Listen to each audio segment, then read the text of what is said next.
এই মুহূৰ্তত ডাঙৰ খবৰ জনাইছো অৰণ্য মাধৱ যাদৱ পায়েঙৰ মুলাই কাথনিত অগ্নি সংযোগ কৰিছে দুষ্কৃতিকাৰীয়ে এই মুহূৰ্তত খবৰ জনাই আছো সকলোৱে চিনি পায় অৰণ্য মাধৱ হিচাপে যাদৱ পায়েং আৰু তেখেতেই একক প্ৰচেষ্টাত এই মুলাই কাথনি যিখন অভয়াৰণ্য আছে সেই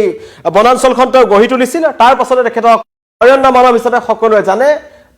দেশৰ লগতে বিদেশৰ পৰা বহু লোক এই মুলাই কাথনি অভয়াৰণ্যলৈ আহে কিন্তু অচিনাক্ত দুৰ্বৃত্তই বা একাংশ দুষ্কৃতিকাৰীয়ে এইখন মুলাই কাথনি অভয়াৰণ্যত অগ্নি সংযোগ কৰিছে এটা নতুন ঠাই য'ত নতুন কিছুমান গছপুলি ৰোপণ কৰা হৈছিল প্ৰায় 4-5 বছৰৰ পৰা অৰণ্য মাধৱ যাদৱ পায়েঙে এই গছপুলিবোৰ ৰোপণ কৰিছিল আৰু নতুন নতুন মাটিত এই অভয়াৰণ্যখনৰ পৰিসৰ বৃদ্ধিৰ কাৰণে তেওঁ চেষ্টা কৰি আছে অকলে এখন অৰণ্য তেখেতে গঢ় দিছিল কিন্তু সেইখন অৰণ্যত এতিয়া কাৰোবাৰ খেনচুকু পৰিছে কাৰোবাৰ টাৰ্গেট হৈছে এজন যাদৱ পায়েং এই মুহূৰ্তত জনাই আছো আপোনালোকক সকলোৱে চিনি পায় মুলাই কাথনি অভয়াৰণ্য আৰু মুলাই কাথনিত একাংশই অগ্নি সংযোগ কৰিছে দেখিছে আমাৰ দৃশ্যাংশ আহি পৰিছে দেখুৱাও আপোনালোকৰ দৃশ্যাংশ য'ত নতুন গছপুলি ৰোপণ কৰা হৈছিল তাত তেনেকুৱা এটা এলেকাত অচিনাক্ত দুষ্কৃতিকাৰীয়ে অগ্নি সংযোগ কৰিছে আৰু অগ্নি সংযোগৰ ফলত ক্ষতিগ্ৰস্ত হৈছে মুলাই কাথনিৰ বিস্তীৰ্ণ অঞ্চল প্ৰায় 2 বিঘামান মাটিত থকা গছপুলি জ্বলি গৈছে বুলি এতিয়ালৈকে খবৰ আহিছে প্ৰাৰম্ভিক পৰ্যায়ত আৰু কোৱা হৈছে যে অৰণ্য মাধৱ যাদৱ পায়েঙৰ নেতৃত্বত সেই অঞ্চলসমূহত য'ত অগ্নি সংযোগ কৰা হ'ল সেই এলেকাসমূহত নতুনকৈ বিভিন্ন ধৰণৰ গছপুলি ৰোপণ কৰা হৈছিল এফালৰ পৰা সকলো পুৰি ছাই হৈ গৈছে আৰু সেই অঞ্চলসমূহত বিভিন্ন ধৰণৰ জীৱ-জন্তুৰ বিচৰণস্থলী আছিল হৰিণা নাহৰ ফুটুকি আদি বিভিন্ন ধৰণৰ জীৱ-জন্তু তাত ঘূৰি ফুৰে আৰু তাতে এতিয়া অগ্নি সংযোগ কৰিছে কাৰ টাৰ্গেট হৈছে এখন যাদৱ পায়েঙৰ মুলাই কাথনি অভয়াৰণ্য সেয়া এতিয়ালৈকে জানিব পৰা হোৱা নাই কিন্তু সন্দেহ কৰা হৈছে একাংশ লোকৰ মাজত কাৰণ শেহতীয়াকৈ যাদৱ পায়েঙে বাৰম্বাৰ যোৰহাটৰ ডিএফক বন বিভাগক কৈ আছিল যে এই মুলাই কাথনি অভয়াৰণ্যখনৰ একেবাৰে কাষত থকা ব্ৰহ্মপুত্ৰত কোনো কাৰণত বালি খনন হ'ব নালাগে যদি বালি খনন হয় তেন্তে এই অভয়াৰণ্যখনৰ প্ৰতি বা বনাঞ্চলখনৰ প্ৰতি এটা ভাবুকি আহিব কাৰণ খহনীয়া হ'ব পাৰে আৰু তাৰ পাছতে এটা সংঘাত আৰম্ভ হৈছিল তেওঁ লিখিত আবেদন দিছিল যোৰহাটৰ ডিএফক জনাইছিল মুলাই কাথনিৰ কাষত থকা ব্ৰহ্মপুত্ৰত বালি খননৰ অনুমতি প্ৰদান কৰিব নালাগে আৰু তেওঁ এই কথা সংবাদ মাধ্যমৰ আগতে প্ৰকাশ কৰিছিল নিজে তেখেতে ছ'চিয়েল মিডিয়াতো লিখিছিল একাংশ সেই যোৰহাট জিলাখনৰ বা আশে-পাশে থকা যিসকল প্ৰকৃতিপ্ৰেমী আছে তেওঁলোকেও যাদৱ পায়েঙৰ সেই কথাটোতে গুৰুত্ব প্ৰদান কৰিছিল সকলোৱে এটাই দাবী উত্থাপন কৰিছিল যে বালি খননৰ অনুমতি প্ৰদান কৰিব নালাগে কিন্তু অতি ৰহস্যজনকভাৱে যাদৱ পায়েঙে অৰণ্য মাধৱ বুলি যিজনক সকলোৱে চিনি পায় সমগ্ৰ ভাৰতে চিনি পায় সমগ্ৰ বিশ্বই চিনি পায় বিদেশৰ বিভিন্ন লোক কেৱল এজন মানুহে কেনেকৈ এখন অভয়াৰণ্যৰ সৃষ্টি কৰিলে সেই কথা ভাবিবলৈ সকলো আচৰিত হৈ ইয়ালৈ আহে কিন্তু সেইখন অভয়াৰণ্যত আমাৰ ইয়াৰে একাংশ অগ্নি সংযোগ কৰিছে কোনে কৰিছে সেই এতিয়ালৈকে পোহৰলৈ অহা নাই কিন্তু সন্দেহ হৈছে যে যাদৱ পায়েঙৰ মুখ বন্ধ কৰাৰ কাৰণে এয়া হয়তো এটা ভাবুকি হ'ব পাৰে বা তেখেতক ভাবুকি প্ৰদান কৰিছে যাতে বালি খননৰ বিৰুদ্ধে তেওঁ মাত নেমাতে বালি মাফিয়া এই ঘটনাৰ সংগত হৈ আছে নেকি বালি মাফিয়া ইয়াৰ সৈতে সংলগ্ন হৈ আছে নেকি সকলো তদন্তত পোহৰলৈ আহিব এই মুহূৰ্তত জনাই আছো যাদৱ পায়েং যিজন অৰণ্য মানৱ বুলি আমি সকলোৱে জানো তেখেতৰ মুলাই কাথনি তেখেতৰ সপোনৰ যিটো এটা তেওঁ বাস্তৱ ৰূপ দিছিল সেই মুলাই কাথনিত অগ্নি সংযোগ কৰিছে দুৰ্বৃত্তই অচিনাক্ত দুৰ্বৃত্তই নতুনকৈ গছপুলি ৰোপণ কৰা হৈছিল এটা ডাঙৰ এলেকাত আৰু সেই এলেকাটো তেওঁলোকে অগ্নি সংযোগ কৰি তাৰ পৰা আঁতৰি গৈছে আৰু ইতিমধ্যেই যাদৱ পায়েঙৰ যি কন্যা মুনমুনি পায়েং কিছু সময় পূৰ্বে তেখেতে আমাৰ সৈতে সংযুক্ত হৈছিল তেওঁ কোৱা মতে যিখিনি অঞ্চলত জুই লগাই দিছে বা যিমানখিনি মই আপোনালোকে দৃশ্যাংশ দেখি আছে এইবোৰ এফালৰ পৰা নুমাই গৈছে বা কিছুমান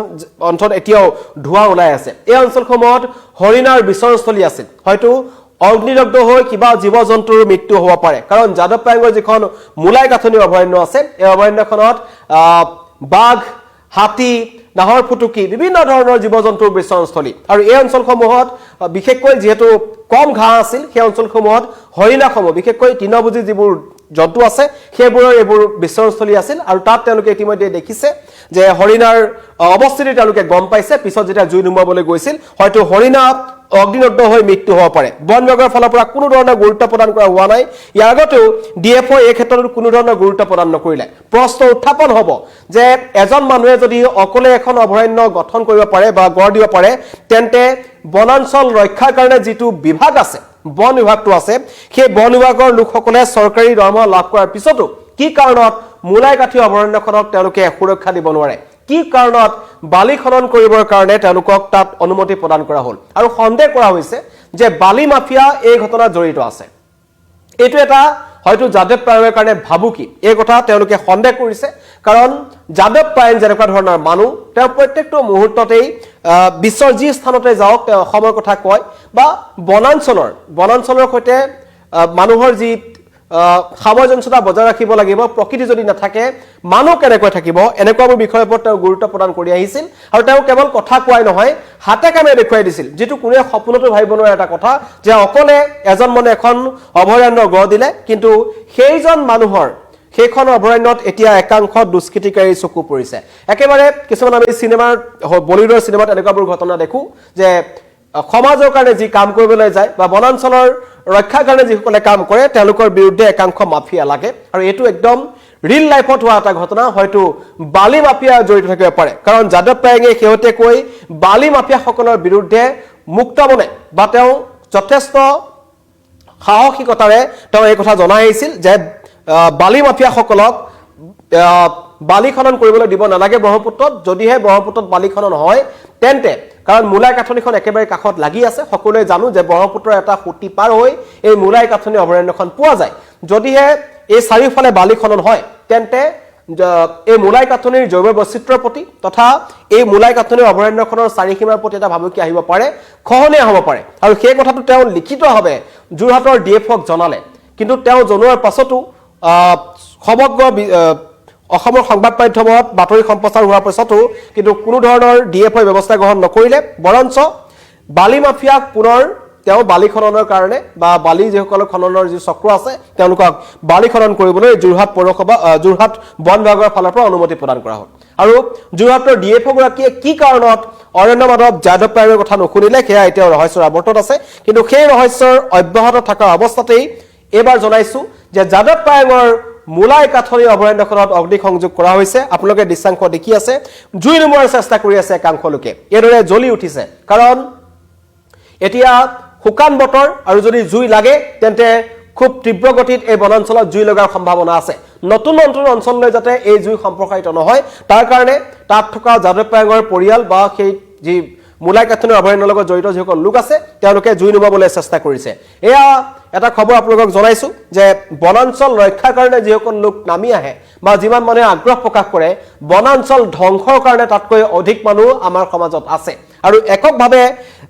যিখন যাদৱ পায়েঙে নিৰ্মাণ কৰিলে বা তেওঁৰ প্ৰচেষ্টাত গঢ় লৈ উঠা মুলাই কাঠনি কাৰ টাৰ্গেট হৈছে সকলোৰে মনত প্ৰশ্ন উত্থাপন হৈছে মোৰ লাইভটোতো বহু মানে প্ৰশ্ন সুধিছে যে কোনে এনেকুৱা কাম কৰিব পাৰে নিকৃষ্ট কাম কৰিছে অত্যন্ত গৰিহণা যোগা এটা কাম কৰিছে যে বন্যপ্ৰাণীসকলৰ যি মুকলি বিচৰণস্থলী বুলি ক'ব লাগিব এজন মানুহে অকলে ব্ৰহ্মপুত্ৰৰ পাৰত 20-30 বছৰৰ পৰা তেওঁ গছ পুলি ৰুই মুলাই কাঠনি অভয়াৰণ্য হ'ল তাৰপিছত সমগ্ৰ বিশ্বই চিনি পালে অৰণ্য মানৱ হিচাপে তেখেতক স্বীকৃতি প্ৰদান কৰা হ'ল আৰু এতিয়া আমি সকলোৱে গৰ্ব কৰিছো এজন মানুহক লৈ কিন্তু তেখেতৰ সেইখন অভয়াৰণ্যতেই একাংশ এনেকুৱা ধৰণৰ নিকৃষ্ট মানসিকতাৰ কাম কৰি থৈ গৈছে আৰু এতিয়া সন্দেহ প্ৰকাশ কৰা হৈছে যে এই অগ্নিকাণ্ডৰ ফলত হয়তো তাত থকা জীৱ জন্তুৰ ক্ষয় ক্ষতি হৈছে বিশেষকৈ সেই অঞ্চলসমূহত মই ইতিমধ্যে আপোনালোকে যি দৃশ্যাংশ দেখি আছে তাত দেখিছে যে তাত খুব ওখ গছ নাই সৰু সৰু গছ কিছুমান আছে আৰু সেইবোৰ প্ৰায় 2 বছৰৰ পৰা 3 বছৰৰ ভিতৰত অৰণ্য মানৱ যাদৱ পায়েঙৰ নেতৃত্বত একাংশ নতুন প্ৰজন্মৰ ছাত্ৰ ছাত্ৰী বা যিসকলে গছ গছনি ৰুবলৈ হাবিয়াস আছে আগ্ৰহ প্ৰকাশ কৰে তেওঁলোকে সেই নতুন অঞ্চলসমূহত তেওঁলোকে গছ পুলি ৰোপণ কৰিছিল তাত একাংশ অগ্নি সংযোগ কৰিলে আৰু এতিয়া সকলোৰে মনত প্ৰশ্ন যে কোন জড়িত আছে এই ঘটনাত কোনে টাৰ্গেট কৰিছে যাদৱ পায়েঙৰ মুলাই কাঠনি অভয়াৰণ্যৰ জুই লগাই অৰণ্য মানৱ যাদৱ পায়েঙৰ মুখ বন্ধ কৰিব বিচাৰিছে নেকি একাংশই বালি মাফিয়া জড়িত হৈ আছে নেকি ডাঙৰ চক্ৰ জড়িত হৈ আছে নেকি কাৰণ যাদৱ পায়েং এনেকুৱা এজন মানুহ যিজনে বনাঞ্চল ৰক্ষাৰ কথা কয় মই ইতিমধ্যে কৈছো যে ৰাজ্যত বনদস্যৰ অভাৱ নাই কাজিৰঙাত আমি দেখিছো এতিয়াও একাংশ চোৰাং চিকাৰী ঘূৰি ফুৰে কাঠৰ ব্যৱসায় কৰে একাংশ দুষ্ট চক্ৰ আছে যিসমূহ এতিয়া অবাধ বন ধ্বংসত নামি পৰিছে বন বিভাগৰ একাংশ ডিএফৰ নাম ইয়াত আহে আৰু মুখ্যমন্ত্ৰীও এটা কথা স্পষ্টভাৱে কৈছিল যেতিয়া বনাঞ্চলৰ মাটি যেটা দখলৰ কথাটো আহে এতিয়া আমি দেখিছো যে একাংশ খণ্ডযুক্ত নাগৰিকে বিভিন্ন ধৰণৰ বনাঞ্চলৰ মাটি তেওঁলোকে দখল কৰি বহি আছে সেই বনাঞ্চলৰ মাটিসমূহ অখ্যাত লোকসকলক বা অচিন লোকসকলক দি দিয়াৰ ক্ষেত্ৰতো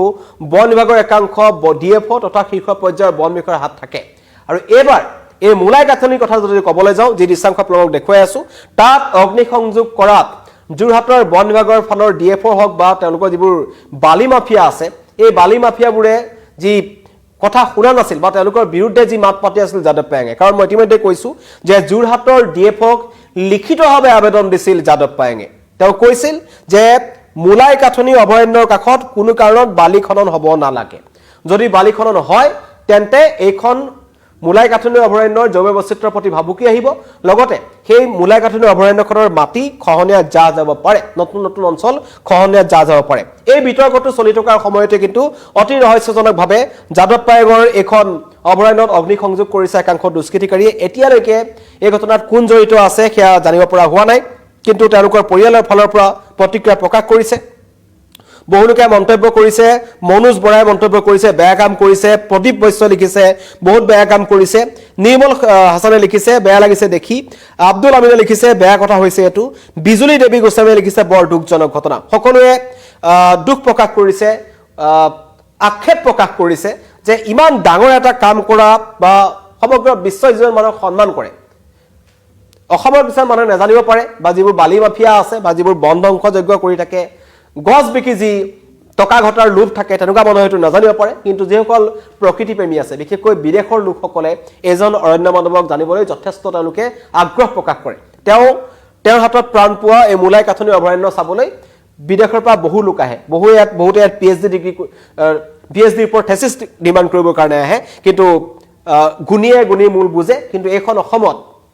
এতিয়া যদি ক'বলৈ যাওঁ যাদৱ পায়েঙৰ মূলাই গাঁথনিত একাংশৰ খেনচুকু পৰিছে তেওঁলোকে জুই লগাই দিছে আৰু এতিয়া